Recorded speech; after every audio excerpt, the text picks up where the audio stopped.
Okay, well, thank you for joining us for our fourth session in how to raise angel funding. As always, we have four modules to go through today. We'll go through each set of slides and then take a few minutes to answer any questions you may have. There's a question box in the lower right-hand corner of your screen that you can fill out with questions as they come to you, and we'll read those out and answer them at the end of each of the four modules itself. As always, I'll send you the slides and the recording at the end of the day, and you can review these notes later if you like. I also would like to meet with each and every one of you if you like to talk with you further about your fundraising opportunity, either by phone or in person. We can get together and I can answer any further questions you may have about your deal and about raising funding. So with that, let's go ahead and kick off. The first topic is getting ready for due diligence. As you're going out and pitching angel investors, one thing we ought to do is start thinking about what will be in the due diligence process, and we'll talk about that here. So due diligence basically is for investors who are seriously interested in investing. They are going to research your deal, and this research process, it's called due diligence, and by angels it varies widely. Some will do very little, and some will do a great deal. In the angel world, they say if you do 40 to 60 hours of due diligence, your chance of getting a good return go up dramatically. So you can expect angels to do 40 hours of due diligence in a proper deal, but like I say, you'll see a wide range of people doing it, and you also see angel investors coming together to share that process. The driving factor behind due diligence is the angels will focus on the risks they perceive in your deal, and they will then try to understand more about those risks in order to see how you can mitigate them.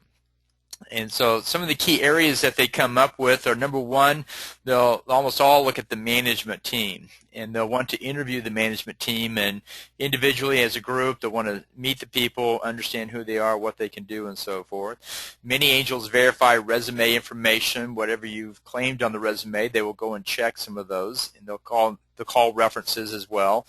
And many angel groups will actually run background checks. The cost of doing it has come down dramatically. You can find out a great deal about people with just a simple click of the mouse on the internet, and so you'll see some angel groups actually doing that as well. So the management team is usually the first up for scrutiny. After that, they start to look at the market and the market demand, and what they'll start to do is start looking at your process for generating leads and developing marketing programs. They'll want to talk to prospects, people in the space who are users or potential users of your product, to get their perspective on it and to see what their likelihood of buying and how much would they spend, etc. And they'll want to see how solid is your lead generation program. Is that carrying on month after month after month, or did we just have a really great month one time and that's the number we've been using to share with investors? And so market demand is a big issue, because many angels are not familiar with the markets you are in. They may know something about it, but they may not know a lot. And so they'll be educating themselves on your market, your industry segment, and you may be able to help them a little bit with that as well. If you have a production facility, they will want to see it in operation. If your production facility is contract manufacturing on the other side of the world, they won't. But whatever you have, they want to come out and look at.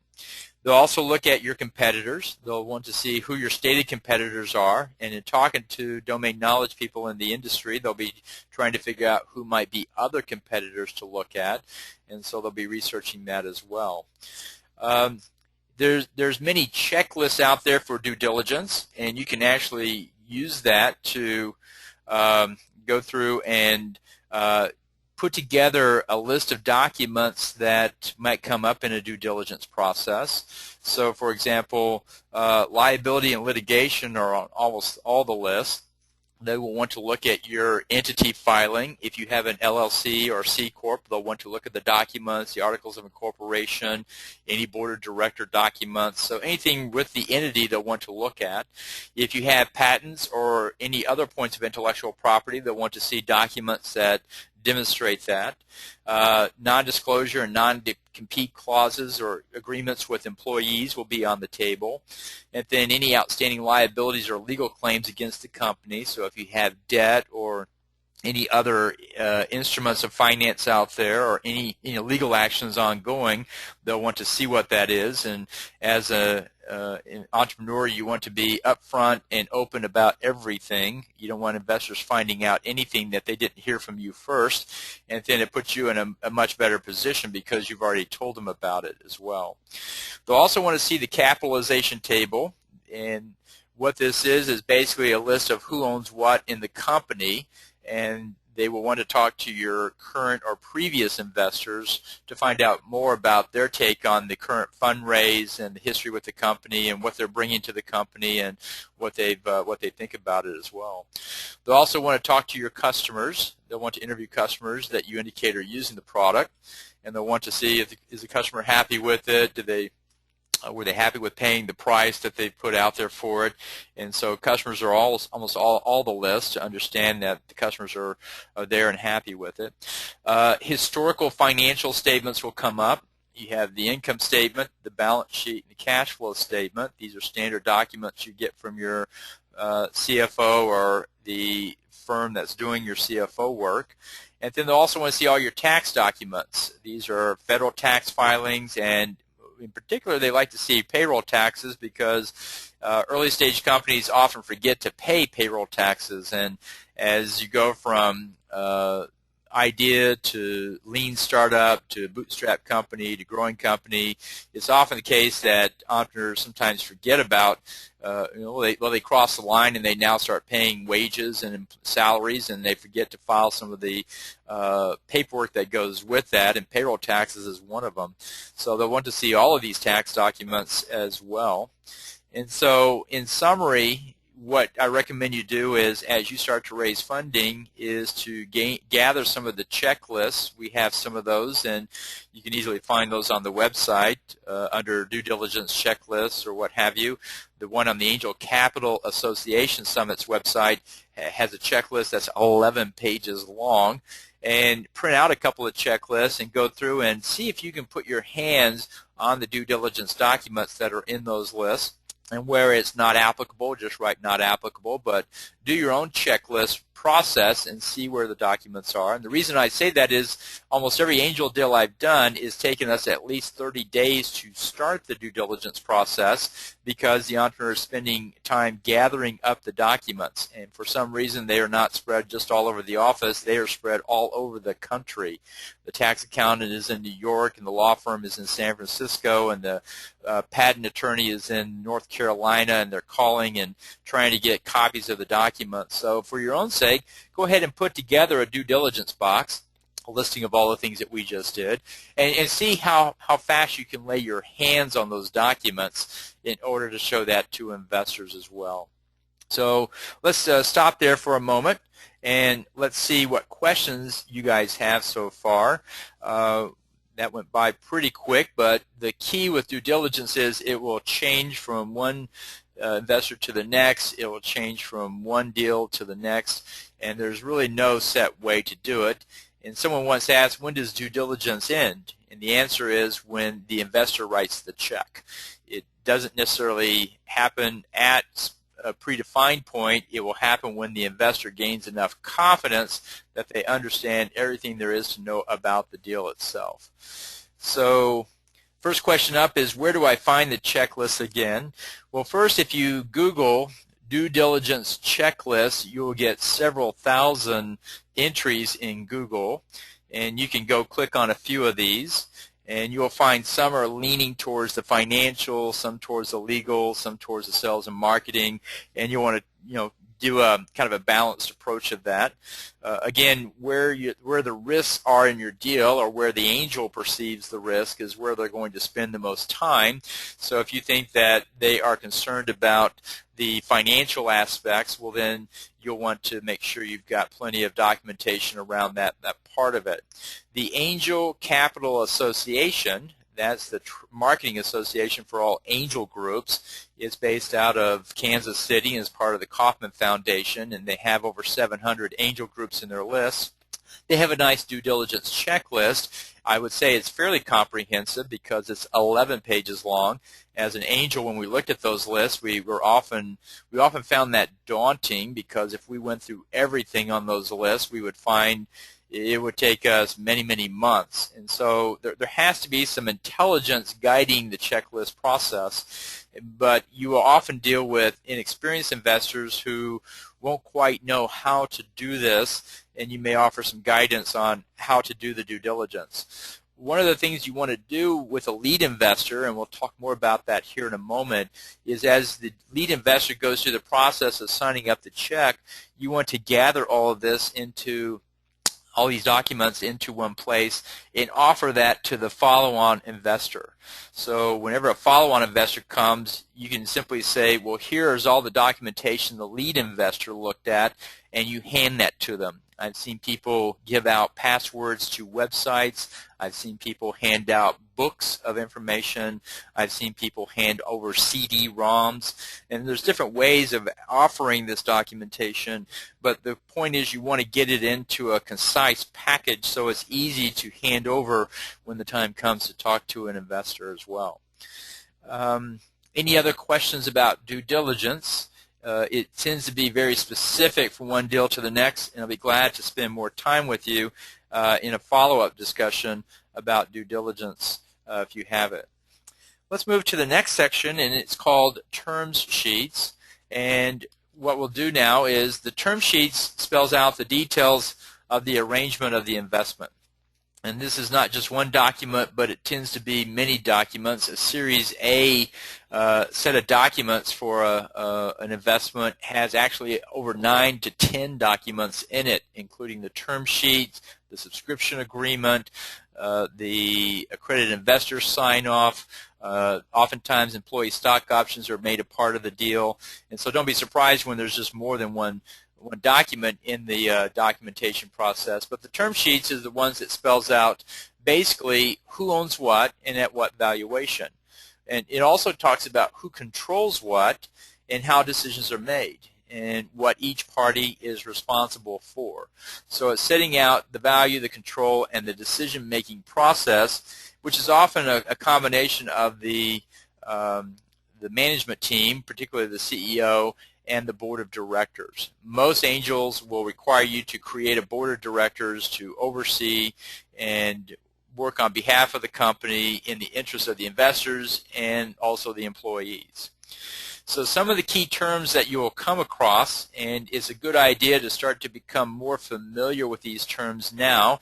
I've been in negotiations with angels and entrepreneurs and have seen entrepreneurs educating themselves about what terms mean in front of investors, and it puts them at a disadvantage. And so you want to educate yourself before you get in front of investors. And there's some good sites out there for finding out more about the terms that are in term sheets and what they mean, and you should by all means talk to your attorney about what are the key terms they see in the documents and what are the important ones to really understand and know before you go into a negotiation. So the first one that we want to talk about is valuation. And basically this sets the value of the company and how much ownership the investor receives. As we talked about in the last session, valuation is something that the entrepreneur wants to push to the highest point and the investor wants to push to the lowest point. And it's certainly at this stage with the term sheet that we have to finally come to agree upon what that valuation is. The next point is what's called control rights. And it typically goes to what is the voting power on the board and who is on the board and what it represents. A typical board of directors has 5 people on it, 2 from the company, 2 from the investors or who the investors appoint, and 1 person that's an independent, which typically is someone that is a domain knowledge specialist that can add value in that direction. And so you have a 5-person board of directors. And control rights talks about what they can vote on, how many can vote for certain things to happen. For example, if you want to go raise more money, many term sheets require you to get a vote from the board. If you want to increase compensation, the board must do that as well. If you want to accept an acquisition offer, the board must vote to do that.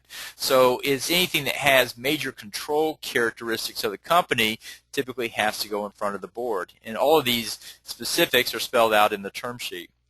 As I said before, share and option investing are often put in as part of these documents. It shows how fast the shares vest, and is often at this point that an employee stock option plans are put into place where the rank and file are getting some percent of equity because there's now equity on the table to make available, and they get that at some rate, and it just shows how much the company is giving out in the form of options to the employees. Another term you'll see on many of the term sheets is what is called liquidation preference. And this means the investors get paid first from any proceeds from a liquidation event for the money that they have put in. So if they have a 2x liquidation preference, they will get 2 times their money back first, and then anything over and above that will go back to the investors, divided according to the proposed equity split. And this is meant to incentivize the entrepreneur to have a good exit, not just an okay exit, because if the first proceeds go to the investors, you'll have to have a good or a very good exit in order to have anything paid back to the entrepreneur itself. So you have to look for liquidation preference because it comes up on a lot. Next area is called drag-along rights, and these are provisions that require the smaller shareholders to go along with the major shareholders. So those shareholders who have more than a certain percent are going to be calling the shots, as in many cases in the financial world, the golden rule says those who have the gold makes the rules. And so in the term sheet world, the bigger investors tend to have more sway, and the minor investors are simply going to go along for what the bigger investors say they should do.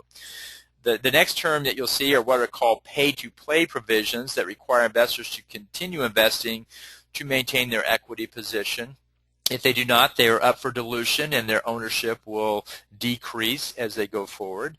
You'll see that, or you'll put that into these to encourage investors to continue to participate as you go forward with your deal.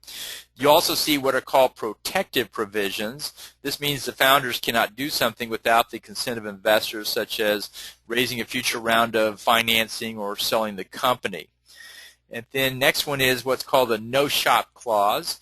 And you'll often find people putting these into term sheets that are signed on a preliminary basis. That means the entrepreneur is not allowed to show the deal to any other investor for a period of time while the current set of investors are conducting their due diligence. And these are typically lockup periods of 90 to 120 days. As an entrepreneur, you want to think very carefully about signing those, because at the end of 90 and 120 days, the investors could come back and say they're not going to proceed with it, even though they have you out of the market for that period of time. So the best thing to do is contact your attorney to discuss further, get sample term sheets. And then I found that the National Venture Capital Association, that's the NVCA, National Venture Capital Association, has a very good set of documents on its website with some descriptions about the different terms that go into it, and you'll find that a very useful reference for learning more about term sheets as well. So while we cannot cover everything in term sheets, we certainly want to highlight the need to educate yourself on what are in term sheets, and when you go into negotiation, you'll see what the investors are concerned about.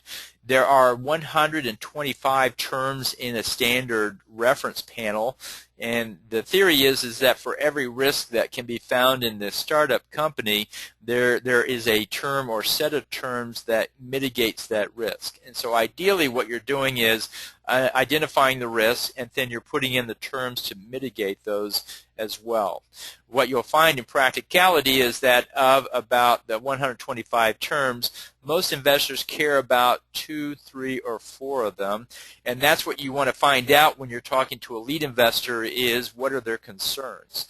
And when you understand their concerns, you can negotiate a path forward with them by saying, well, we can put terms in the term sheets to mitigate the risk that you are coming up with, and put those terms on the table and talk about how we can work with it.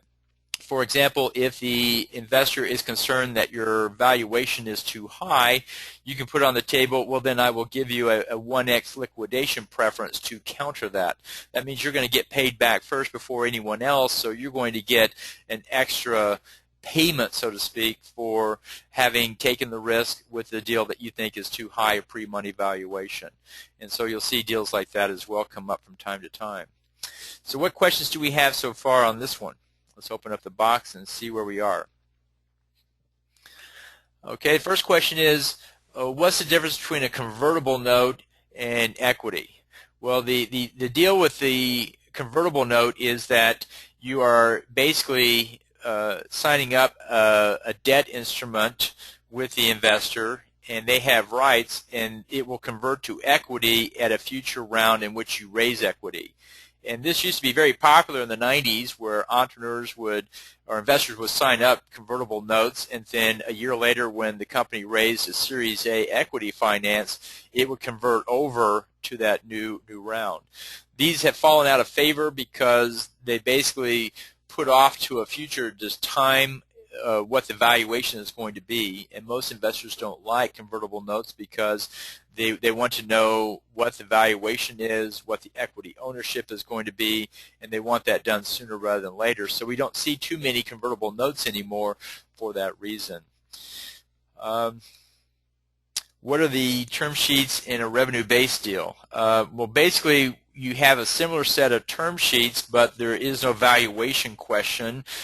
Voting rights, control rights, and so forth are still a part of revenue-based funding because that still has to be carried out. That, for example, you can't just go sell the company without asking anyone's permission. You have to go through the process. But what you'll find with revenue-based funding is that the terms of payment are different, and that there's a lot more about defining terms such as what do we mean by revenue?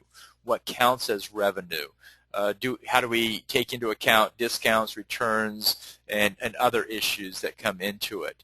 And then how is the revenue structured, or how are the payments structured back to the investor? Are they contingent liabilities? Are they preferred dividends? And these have fairly strong implications for the investor's taxes, and so you have to sit down and look at their tax situation and figure out what the impact is going to be between one or the other deal, and then choose them from that direction. What other questions do we have here? Let's see. It doesn't appear anything, so let's move on to the next module. So in the next set, let's talk about closing the round. Let's say you have your lead investor, you've got follow-ons, people are signing the docs and so forth. What do we do here? So you have interest in the deal, and what you want to do when you talk to investors is always highlight what interest you have, even if it's not signed off and done. Talk about what we call hard interest. That means investors who are saying they're going to write a check. That's hard interest. And also talk about those who have soft interest. You know, they say they're interested, but they're not ready to write a check, and they're soft circling $50K or $75K for your deal, and they're thinking about it, and so forth. And so that counts as interest, but you don't want to overplay that and say that's money in the bank at this point. And so when you start getting investors coming into this level, we now start to recruit the lead investor and start to sign up the lead investor. So the lead investor basically leads the negotiation and sets up the deal. They're the ones that go first, and typically they make a substantial or large investment in the deal. So someone coming along for a $500,000 raise, and they want to put in only $25K, well, that's not a lead investor investment. You really don't want a $25K check writer determining the terms in the deal for everyone else. You really want the $100K investor determining the terms in the deal for everyone else. So they need to be a little bit above the average investment in order to make this work. And the lead investor also performs the first due diligence. Now, they will ask you for all of the documents, and you'll be providing those, but the lead investor is the one that's asking questions, and what you want to do is capture what questions they ask and what answers you give them into a Word document or email thread or something that you can offer follow-on investors going forward with it. The lead investor paves the way for other investors to follow, and so they take a risk because they know that they could be the first one in, can also be the only one in, and then they could be stuck either having to fund the rest of the deal or watch the deal continue to sit on the sidelines waiting for more investments to come in, and their money is already committed in the deal itself. So the lead takes the risk that there's no guarantee other investors will join. And then, of course, they have to do the due diligence, and they've got to do this negotiation. So as you're going through your pitch process and you're talking to potential investors about their interest in the deal, you look for those who have a strong interest in the deal, and then you start to ask them if they would be interested in leading it. And you try to find 3 or so potential leads for your deal. Now, because there's additional work and risk and so forth, you often need to or should compensate the lead investor with better terms. And terms could be additional equity, they can have board seats, they could get stock options, they could get warrants. There's a lot of, they could get a paid board position. So these are the kind of things that you can put on the table to make it worth their while coming into it, because most angel groups do not allow for compensation to people to do lead investment work. That's supposed to be everybody's job, and everybody's supposed to do this. And what often happens in a formal angel group is because no one's getting paid for it, no one wants to do it. So when you go to a formal angel group, you really want to have the lead investor already taken care of. You want to have the first term sheet signed, initial money in, and now it's just a due diligence process on everybody's part. They look at the terms. If they like it, look at the company. If they like it, well, then they sign the check. And if you go to an angel group and ask them to lead your deal, you're essentially asking them to do 40 to 60 hours of work uncompensated. And from time to time, angel groups do that, but this is not what they want to do. And so you're basically asking for a lot when you ask somebody to lead your deal. And it can be tricky in compensating someone in the group to go do that. So you want to show up to an angel group with a lead investor already covered if you can. Now, if there is no lead, what we need to do is, one thing you can do if you've got 5, 6, 10 investors and there's no lead, is you can create a sense of urgency by announcing an initial close. By the end of this month, we're going to close our deal, and you basically go ahead and come up with terms that, from talking to people you think they're amenable to, and you gather 3, 5 angels together, and you have them talk among each other, and they're all committing to each other that they're going to do it. You can sometimes catalyze investors to go ahead and join the initial round because they feel like they're all in this together. The due diligence docs are there that you provided. They're agreeing to it. And with an initial raise done, you then can go to other investors to close the additional investment amount. So if you can't find a single lead investor, you can find 3 to 5 current potential investors, and then just gather them together and see if they will band together to be the lead as you go forward. And this works quite a bit as well. So in summary, the first investor is the hardest one to find. It's the hardest one to close. And as investors sign up, the process becomes progressively easier as you build more and more momentum behind your deal. So let's stop and ask, what questions do we have about working with lead investors out there? Let's see. So the first question is, where do I find lead investors? Well, lead investors are just like any investor that you find out there. They're people you pitch to that you think might make a good first investor. They've shown some initial interest. Oftentimes, a good lead investor, or someone who fits the profile, is someone with a big name. I've seen many people raise funding just because they had some big name investors on the lead or on their list, and so you might want to go to those who have a big name and offer it to them first. You may want to look at people who are considered successful investors, and you may want to look at people that are community leaders. So you're looking for people that have something of a reputation that burnishes the image of your company. So you want to go find somebody that their credibility is going to lend credibility to your company as well. And many lead investors are aware of that, and that's why you have to compensate them, is they know that you're drawing value from what they're doing, and they want to make sure that they're not giving up something for nothing on that case. What other questions do we have? Let's see. All right. How long does it take to find a lead investor? Well, I've seen it take anywhere from 1 day to 6 months. I've seen people stand there with 3 to 5 investors potentially interested but not signing the check, not wanting to lead, and it's taking month after month trying to find the lead investor. So from day one when you're pitching, you're looking for that lead investor, who's going to be first, and you start that dialogue sooner rather than later with people. You throw it out there. Would you consider being our lead investor, or what would you think about being our lead investor? And even if they say no, well, it's something to consider and think about as you go forward. And then you start to talk about what would it take to have you step into that role. And so it's just like working with anything. It's a negotiation that can take time.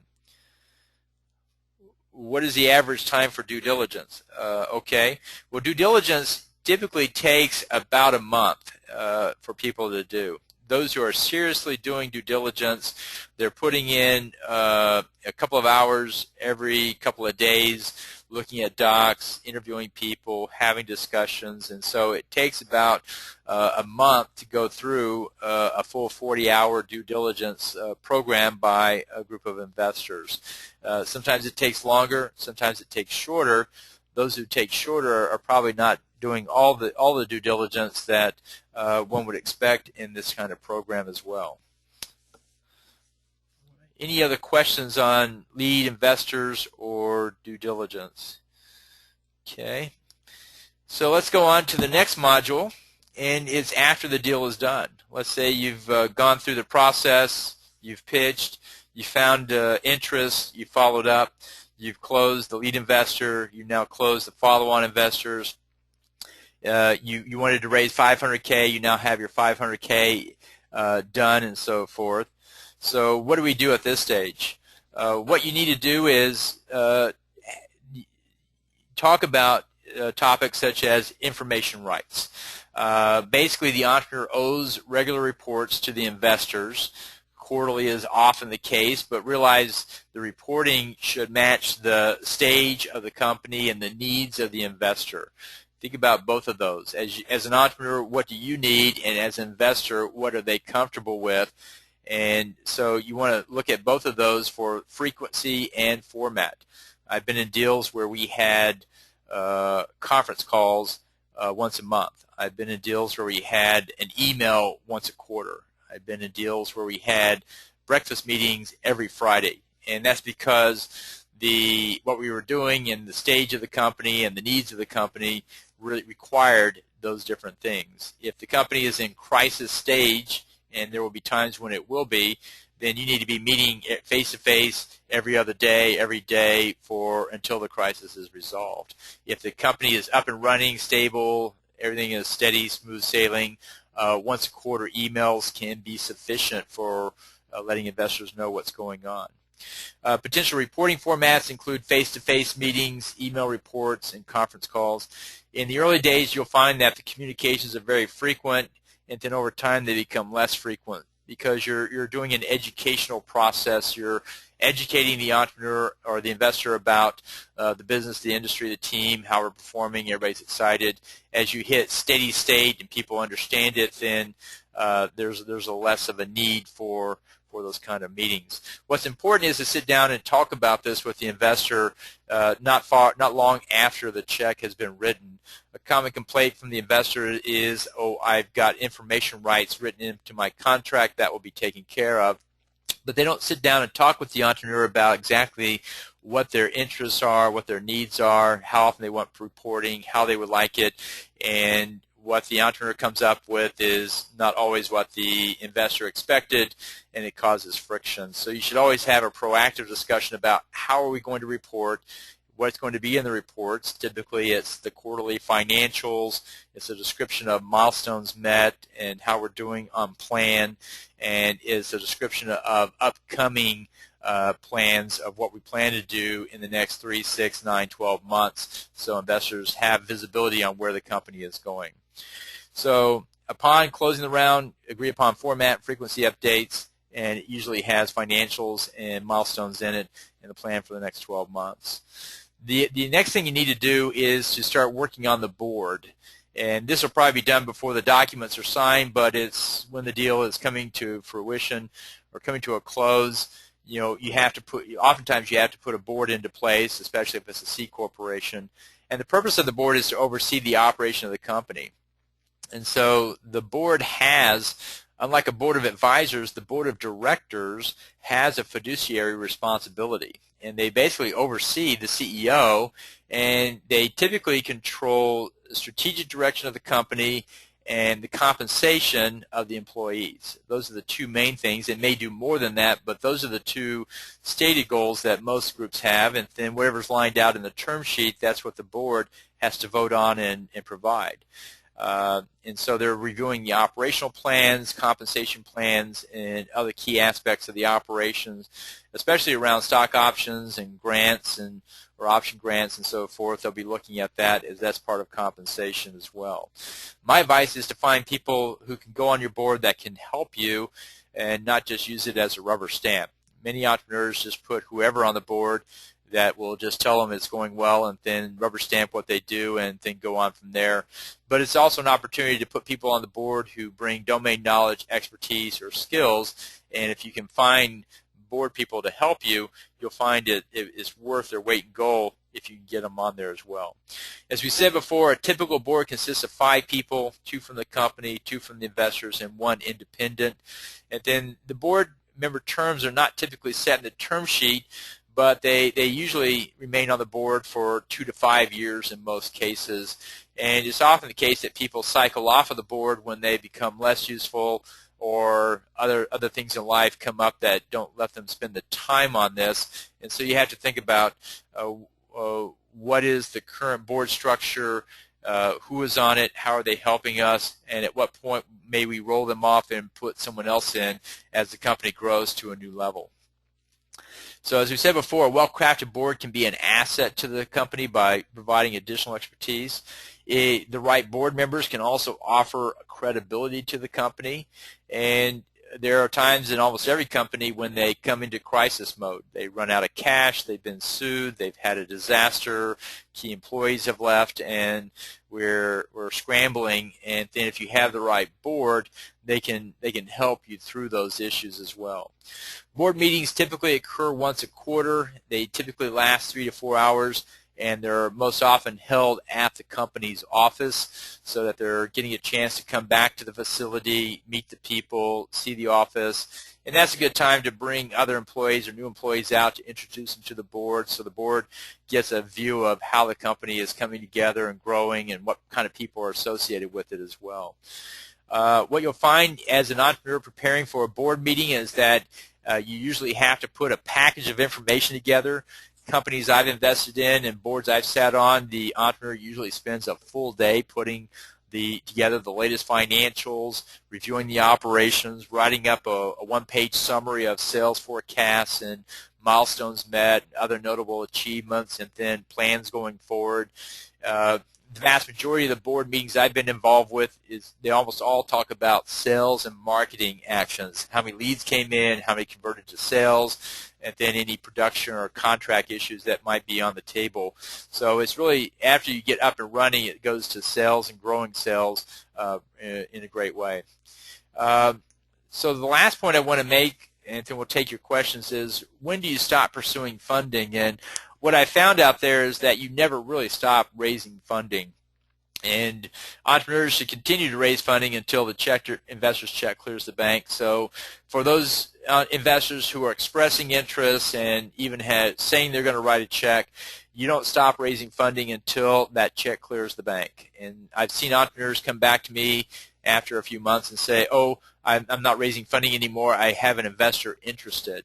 And they stop pitching, they stop going to the meetings, they stop talking to new investors, and they think they're going to get this check. And it's about 50% of the time they come back to me 6-8 weeks later, and they say they're back raising funding because it didn't work out. In the end, the investor did not write the check, or the terms couldn't be agreed upon, or something changed and it killed the deal. And so you should always keep raising funding, talking to investors until the check clears the bank. Even if you have someone very serious there, you never want to stop the process for a lengthy period of time, because that would be 6 to 8 weeks that are gone that you waited for somebody to come through and they did not.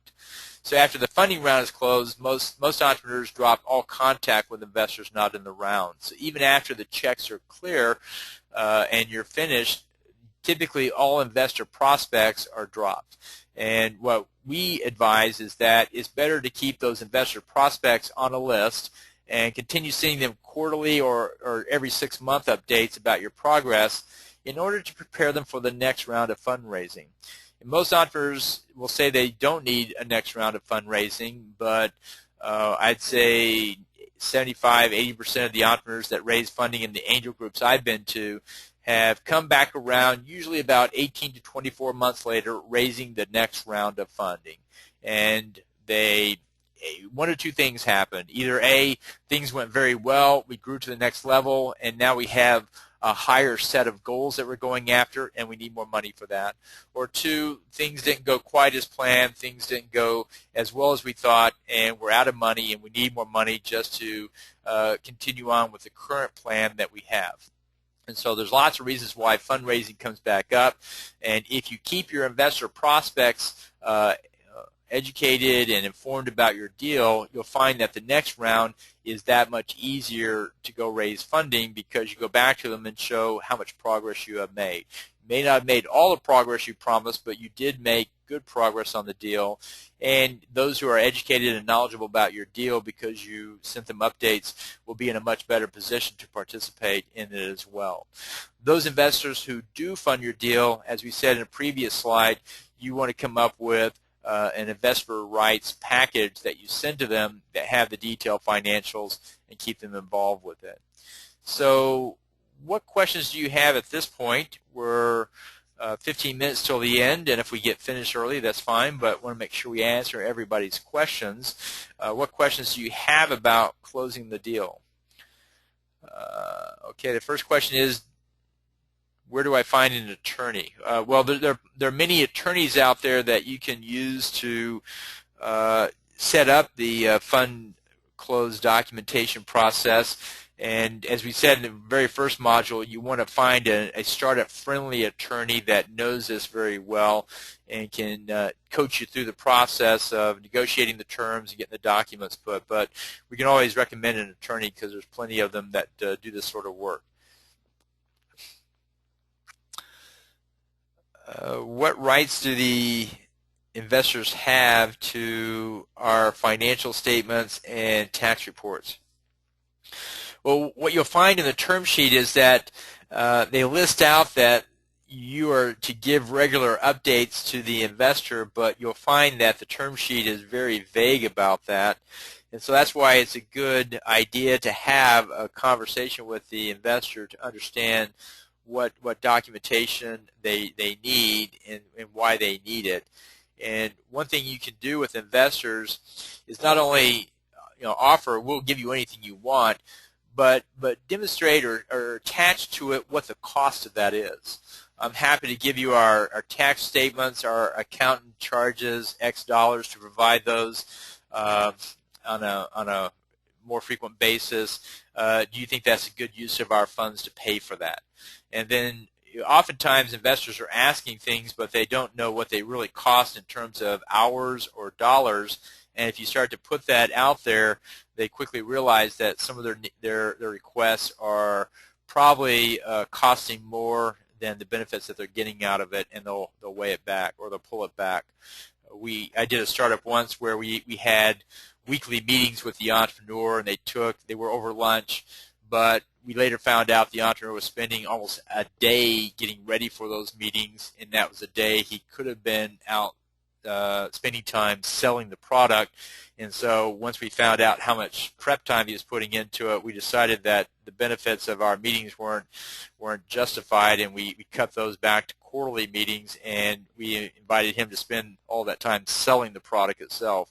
So you have to look at the cost of what goes into these as well, and some requests can be quite expensive. How many investors should you have on your prospect list? You want as many investors as you can on the prospect list, because investors know other investors, and you never know where the funding is going to come from. But we always say 50 to 60 investors on the prospect list is a good number, because that gives you a chance of promoting 10% of them into a actual funding mode. And investors in some ways it's just like selling. 10% of your leads turn into sales. And so 10% of your investors will turn into check writing investors at some point. So those are the ones you got to have a healthy number of investors exposed to your deal in order to get a check. I often meet people that have 5 or 10 investors, and true enough, they get one that may be interested in writing a check after 2 months, and that's your 10%. 1 out of 10 is writing a check, and so that's why you have to have 50, 60 or more investors in order to get enough people to write enough checks to start getting where you want to go with your fundraise as well. What other questions do we have at this point? We've got 10 minutes left. If we don't have any more questions, we'll go ahead and wrap it up for the day. As I said before, I'll send you the slides and the recording. And if you like to ask individual questions, I'll be glad to meet you afterwards or talk to you by phone about your deal and answer your questions specifically. One last chance. Any other questions?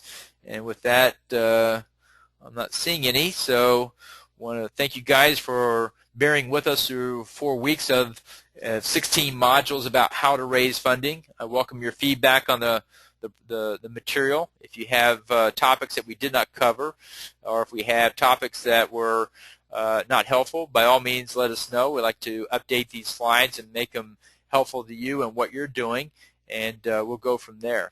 So don't see any more questions, so we'll wrap up a few minutes early today.